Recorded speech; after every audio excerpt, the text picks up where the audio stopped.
هموطن، امروز روزی خرم افزایی حیاتی خلق، پیشوایی ارجمندی ما شده نوری نجاتی خلق.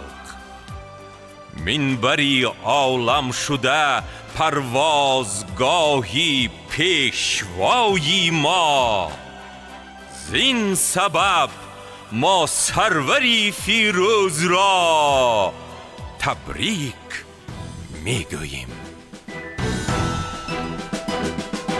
از منبری جهانی با شوکتی کیانی، با لحنی آریانی آید صدای تاجی، آبی حیاتی عالم، راهی نجاتی عالم، سمتی نشاطی عالم، زیر لیوای تاجی.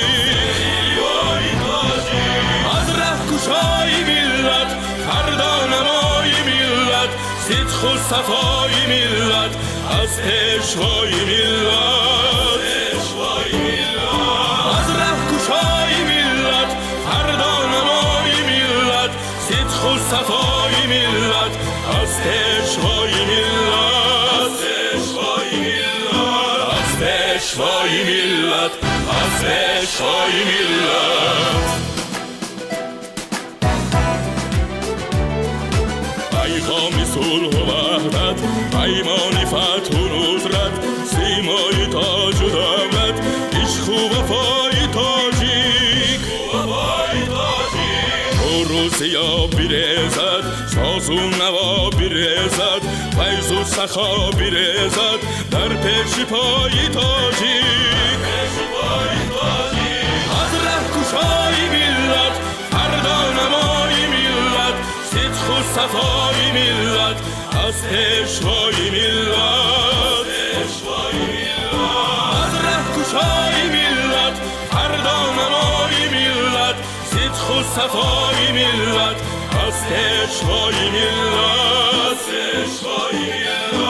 از پیشوای ملت، از پیشوای ملت.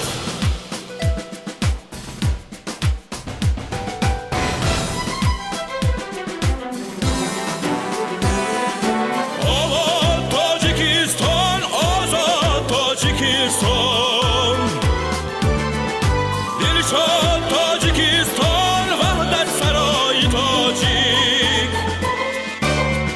میراث سوخت و سامان، پیوند عهد و پیمان، دنیای مهری رحمان، شهرت فضای تاجیک.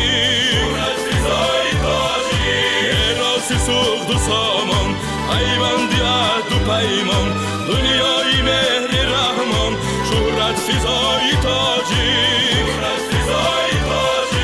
از رهکشای ملت فردا نمای ملت، صدق و صفای ملت از پیشوای ملت. از رهکشای ملت فردا نمای ملت، صدق و صفای ملت از پیشوای ملت. از پیشوای ملت، از پیشوای ملت، از پیشوای